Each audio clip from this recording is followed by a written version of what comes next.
종로를 사이에 두고 종묘와 인접한 세운 재개발지구. 지난 2021년 재보궐선거를 통해 서울시장에 복귀한 오세훈 시장은 이 세운지구 재개발을 전면에 내세웠습니다. 세운지구를 보면 피를 토하고 싶은 심정입니다. 10년 전에 제가 퇴임할 때 10년 정도 원래 제가 세웠던 계획대로만 꾸준히 실행을 했더라면 지금 서울 도심의 모습은 완전히 상전벽해의 모습으로 바뀌어 있을 겁니다. 이듬해 4월 발표한 녹지 생태도심 재창조 전략. 세운지구 일대의 용적률과 건물 높이를 올리고 민간이 얻는 개발 이익으로 녹지를 조성하겠다는 내용이었습니다. 도심 개발이 아닌 재생을 추구했던, 건물 최고 높이를 71.9m로 설정했던 전임 박원순 시장의 정책을 다시 되돌리겠다는 선언이었습니다. 2023년 6월 서울시가 발표한 세운지구 재정비 촉진계획 변경안.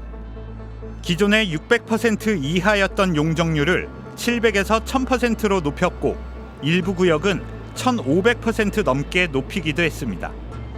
건물 높이 제한도 풀어서 최고 259m의 건물까지 지을 수 있도록 했습니다.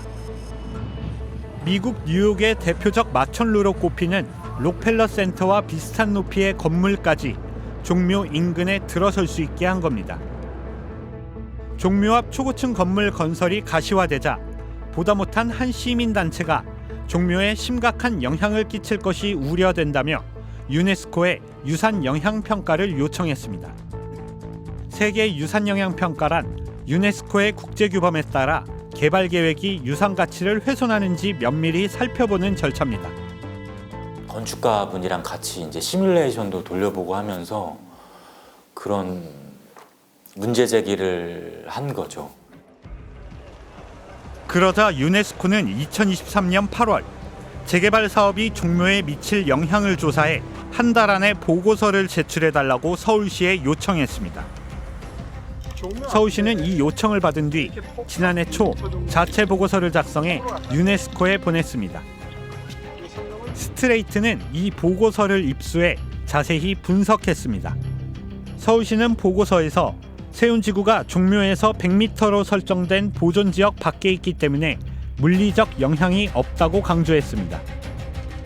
대부분 영향이 없거나 오히려 더 나아질 거라고 서술하면서도 종묘 정전 하월대에서 바라봤을 땐 일부 건축물이 돌출돼 경관 변화가 예상된다며 부정적 영향이라고 인정했습니다. 서울시는 259m까지 허용하기로 했던 건물 높이는 200m로 낮추고 종묘 잔디밭에 15m 이상의 나무를 심어 고층 건물을 가리겠다는 계획을 보고서에 포함시켰습니다. 그러면서 종묘와 가장 인접한 세운지구 4구역 높이가 문화재청과의 협의로 71.9m로 정해져 있는 만큼 자연스러운 스카이라인이 형성될 것이라고 주장했습니다. 서울시는 건물 높이를 조정할 경우엔 문화재청과 협의가 필수적이라고 강조하기도 했습니다. 그런데 실제 서울시의 행보는 보고서에서 언급한 내용과 딴판이었습니다. 유네스코가 서울시의 보고서를 요구한 직후인 2023년 10월 국민의힘이 다수를 차지한 서울시 의회는 느닷없이 문화재 보호조례 조항을 폐지했습니다. 문화재 보존구역 100m에서 벗어나 있는 구역이라도 문화재에 미칠 영향이 확실하다고 인정되면 국가유산청 등과 협의해야 한다는 조항, 이 조항을 삭제해버렸습니다. 한마디로 건물 높이를 마음대로 높일 수 있게 만든 겁니다. 개발과 관련된 심의 의무를 삭제를 해버렸습니다. 앞뒤가 안 맞는, 그러니까 뭔가 전략적으로 은폐하기 위한 그런 의도로 그 보고서에 조례 삭제 사실을 숨긴 게 아닌가. 서울시가 유네스코에 제출한 보고서를 검토한 유네스코 자문기구 이코모스가 작성한 평가서. 스트레이트는 올해 4월 국가유산청을 거쳐 서울시에 통보된 이 평가서도 입수해 분석했습니다. 유네스코 평가서는 서울시가 제시한 주장과 수치들은 일관성이 부족해 보인다. 재개발 지역의 지형 특성을 이해하기 어렵고 지형 특성이 건물 높이에 어떤 영향을 미칠지 맥락 설명이 부족하다고 혹평했습니다. 이어 세운지구 개발이 종묘에 영향을 미치지 않을 거란 서울시의 주장에 동의하지 않는다고 못 받고 완전하고 포괄적인 유산 영향 평가를 실시할 것을 권고했습니다. 그런데 이 권고를 전달받은 서울시는 평가서가 영어 원문으로 작성돼 정확한 의미를 파악할 수 없고 따라서 대응 방안을 마련할 수 없다고 답했습니다. 국가유산청이 한글로 번역된 보고서를 다시 전달했지만 반년이 지난 현재까지도 답변하지 않고 있습니다. 그러더니 지난 10월 30일 종묘를 마주하는 세운 4구역에 대해서도 건물 최고 높이를 145m까지 올리는 계획안을 일방적으로 고시했습니다. 서울시 스스로 보고서에서 필수적이라고 했던 문화재청, 현 국가유산청과의 협의도 전혀 없었습니다. 여기에 대법원이 문화재 보호조례 폐지에 대해 문제 없다고 판결하면서 초고층 재개발이 실제로 추진될 가능성은 더욱 높아졌습니다. 지난달 15일 유네스코는 공식 서한을 통해 세운지구 개발에 대한 유산 영향 평가를 받을 것을 다시 한번 요청했습니다. 또 유산 영향 평가가 유네스코에 제출되고 긍정적인 검토를 받을 때까지 사업 승인을 중단해달라고 했습니다. 올해에만 2번째 나온 유네스코의 권고였습니다. 영국의 리버풀 항만 지역은 세계 문화유산으로 등재됐지만 지난 2021년 그 지위를 박탈당했습니다. 3km 떨어진 도심에 대형 축구장을 건설해 경관을 심각하게 훼손했다는 이유였습니다.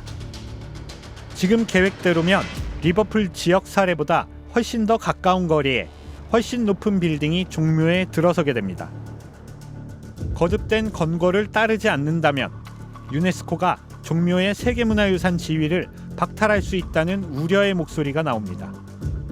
유산을 관리하고 있는 주체들의 관리 의지 또는 관리의 어떤 매뉴얼 같은 것이 제도적으로 공식적으로 절차적으로 잘 수행되고 있는가가 되게 중요한 항목인데 이거는 거기에 정면으로 입에되는 거니까 상당히 부정적인 영향을 줄 수밖에 없다. 하지만 오세훈 시장은 유네스코 등재가 실제로 취소되는 건 쉽지 않다면서 정부가 등재 취소를 막으려 하지 않는다며 오히려 정부 탓을 했습니다.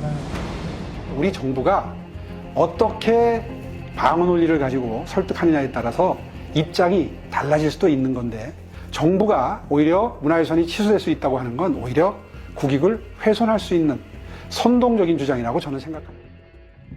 스트레이트는 유네스코 측에 질의서를 보내 서울시가 유산 영향 평가를 거부하고 있는 현재 상황에 대해 입장을 물었습니다.